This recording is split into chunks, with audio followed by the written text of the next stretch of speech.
From the farmers and ranchers of Farm Bureau, this is Farm Weekend. As summer winds down, demand for beef typically falls as well. However, lower cattle supply may mean prices will remain elevated for consumers and farmers and ranchers alike. Chad Smith has more on the market outlook. As Americans head to their backyard grills to celebrate the end of summer, Barrett Nelson, an economist for the American Farm Bureau Federation, says consumers may see some much-needed slight savings as retail prices decrease from unprecedented highs. Beef prices set records in the month of July. If we take a look at USDA and ERS's estimates for the all-fresh beef value, that all-fresh value for the month of July was $8.15 per pound. Now, this is important because it marks the first time in the history of data collection here that the all-fresh average moved above $8. So we had a lot of cuts that have moved up in price, especially through that July timeframe. Nelson says supply of cattle will remain tight for the foreseeable future due to the long-term nature of the cattle production cycle, keeping costs high. So to get the forces driving this beef, it is mostly the low inventory. And this goes back several years. We've been talking about this since 2020. And as these prices have improved, there's business incentives for farmers to keep selling cattle. And that's kept us contracting or moving along in this contraction phase of the cattle cycle. Now, thinking about this, there's also a lot of obstacles to growth here. And as long as those incentives are greater than the incentive to keep, we're going to keep contracting in this phase. He says consumers should remember that even though they may be paying more at the meat counter, that increase doesn't necessarily make it back to the farmer. A farmer will see about 34 cents of every retail dollar comes back to the farmer with regards to beef production. But we're still not seeing really strong profitability here. That retail dollar does not mean that's what the farmer makes. The packer is really seeing the largest market share in this scenario, and the farmer has the least control out of all ends. Chad Smith, Washington. Kansas Farm Bureau's Ag Academy. More on that when Farm Weekend returns.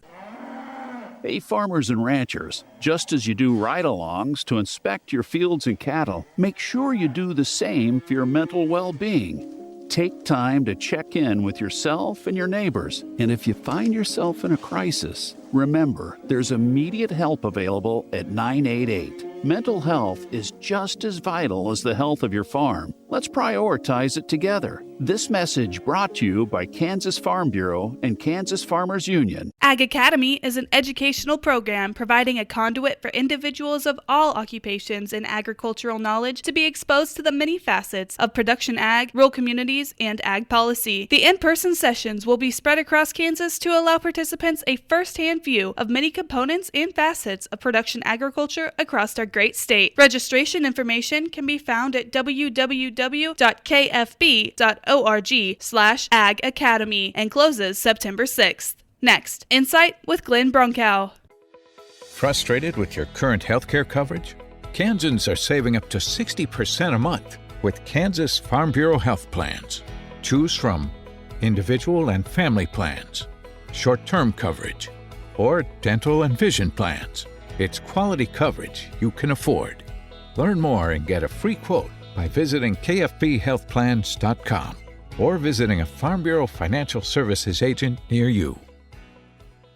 Now, Insight with Glenn Bronkow. One of the things I enjoy most about agriculture is the ability of farmers and ranchers to work together on projects both large and small. But we have to be honest that while our network runs deep between us, we aren't always in tune with those outside our fences.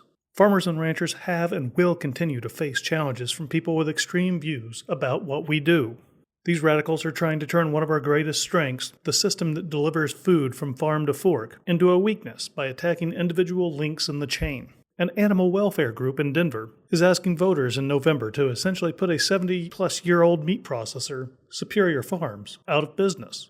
We can and we must prevent that from happening. The U.S. Agriculture Partnership Fund was created to provide public education and resources to ensure the U.S. food system remains safe, affordable, and available. I'm confident we can succeed in Denver and beyond by leveraging and expanding our network through efforts like the USAPF to let food buyers know more about the value offered by agriculture's abundance. If you'd like to learn more about the initiative in Denver, visit StopTheBanProtectJobs.com. Join us next weekend for another edition of Farm Weekend from Kansas Farm Bureau, the voice of agriculture.